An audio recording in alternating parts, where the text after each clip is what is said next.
وجهه مسودا وهو كظيم يتوارى عن الناس عن سوء ما بشر به أيمسكه على هون أم يدسه في التراب ألا ساء ما يحكمون. قرآن وايي چې کله به کافرانو مشرکانو ته د لور زیری ورکول شو چې لور دې پیدا شوه، مخ به د خفګان نه تک تور شو او د غم نه به ډک شو، بیا به د دې بد زیري د وجې نه په خپل کور کې د خلکو نه پټېده، شرمېده به د خلکو سره به نه مخامخ کېده چې زما لور شوې ده، د شرمه به په کور کې پټو ځکه چې دا بد زیری پې شوی دی، او په دې فکر کې به اخته شو چې دا د بېعزتۍ دا شی د بېعزتۍ او شرم سره وساتم او که ژوندی په خاورو کې ومنډم. الله فرمایي الا ساء ما يحكمون، خبردار دی ډېرې خرابې فیصلې کوي، دا ډېره خرابه فیصله ده چې د لور په زیري باندې ته خفه کېږي، دا ډېره خرابه فیصله ده چې د لور د زیري د وجې نه غمجن کېږي او بیا په دې فکر کې کېږي چې دا د ذلت سره او د بېعزتۍ سره وساتم او که په خاورو کې ومنډم. دا ولې به لور خښوله؟ دا ځکه به لور ژوندۍ خښوله، ویلې به دا جنګ نشي کوی، دا مټ او بازو نه ده، دا قوت او طاقت نه دی، که بلې قبیلې په موږ باندې حمله وکړه موږ به جنګ کوو که د دې حفاظت به کوو. د کفر په زمانه کې د وحشت او د بربریت نظام و چې یوه قبیله به په بله قبیله باندې غالبه شوه نو بیا به یې ښځې تښتولې، نو دوی به ویلې چې موږ به بیا جنګونه کوو او که ښځې به ساتو موږ نه به ښځې بوځي، نو ښه دا ده چې بس مړه یې کوو چې د بېعزتۍ نه بچ شو.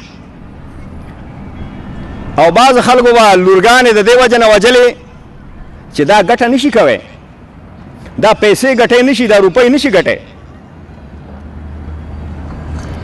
مال نشي ګټی، روپۍ نشي ګټی، ګټه نشي کوی، دا به زه ساتم تاوان به پې کوم، خرچه به پې کوم چې دا غټه شي او بیا به یې ودوم، نو ما ته یې څه فایده؟ نو د غریبۍ د وجې نه او دې وجې نه چې دا ورته اضافه شی ښکارېده نو وړې وړې جنکۍ به یې په خاورو کې منډلې. ښځه به چې په ماشوم باندې دړمنه شوه نو یوه کنده به یې ورته وویسته چې ماشومه به پیدا شوه په کنده کې به یې ښخه کړه، که به یې کله مور مخالفت وکړو یا ورونو به یې مخالفت وکړو چې پلاره دا مه ښخوه ژوندی، نو پرې به یې ښوده چې بیا به لږ غټکی شوه پټه به یې چېرته بوتله صحرا کې او په سا کې به یې واچوله او یا به یې ژوندی ښخه کړه. نبی صلی الله علیه وسلم ته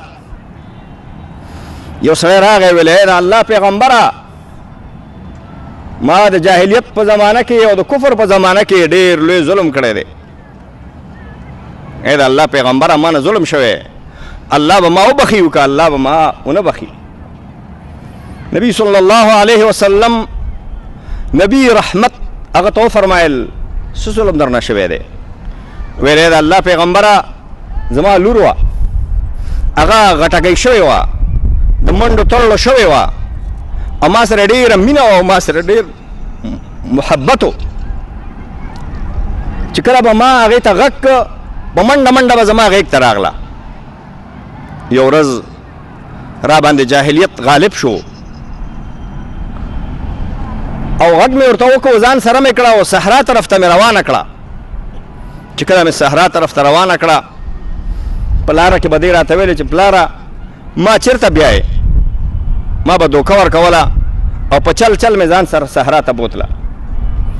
اول ته یو زوړ کوی او سا وه او د لاس نه مې ونیوله او په هغه سا کې مې وغورځوله. اخرنی آواز چې د خپل لور ما واورېده، اخرنی آواز مې دا واورېده چې ای پلاره ای پلاره دا څه دې وکړه، دا څه وشو؟ دی اخرنی آواز چې ما واورېده همالته مې پرېښوده او مړه شوه، زه ترې راغلم. نبی صلی الله علیه وسلم سترګې مبارکې د اوښکو نه ډکې شوې او په سترګو مبارکو نه اوښکې وبهېدې. یو سړي وویلې سړیا بد دې وکړه چې دا قصه د نبي صلی الله علیه وسلم ته وکړه. د الله پیغمبر دې غمګین که، د الله پیغمبر دې خفه که. نبي صلی الله علیه وسلم ورته وفرمیل پرېږده چې دی خپله خبره وکړي. او بیا ورته ویلې چې ته دا قصه بیا وکړه. هغه سړي قصه بیا وکړه او نبي صلی الله علیه وسلم وژړلې او وی ژړلې. حدیث مبارک کې راغلی دی چې د نبي صلی الله علیه وسلم مبارکه ږیره د اوښکو نه ډکه شوه او په اوښکو باندې لمده شوه. ورته ویلې چې توبه وباسه، بیا داسې ونه کې اسلام د وجه نه ستا مخکیني ګناهونه الله معاف کړي دي، خو بیا داسې ظلم ونه کې. صعصع ابن ناجیه مجاشعی نبی صلی الله علیه وسلم دربار کې حاضر شو. دا د فرزدق شاعر پلارو.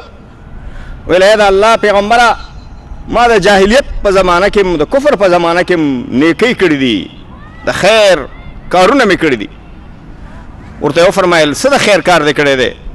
ویې ویلې 360 جینکۍ مې د مرګ نه بچ کړي. چې پلار یې ویلي دي زه غریب یم دا ساتی نه شم، د یوې جینۍ په بدل کې د یوې وړې او د یوې بچۍ په بدل کې ما 2 خانې به ورکولې. 2 خانې به ما دغه پلار ته ورکړې چې دا واخله او دا وساته. مشرکینو که یو طرف ته دا کار کو، بل طرف ته مشرکین په دې باندې پوهېدل چې دا غلط کار دی.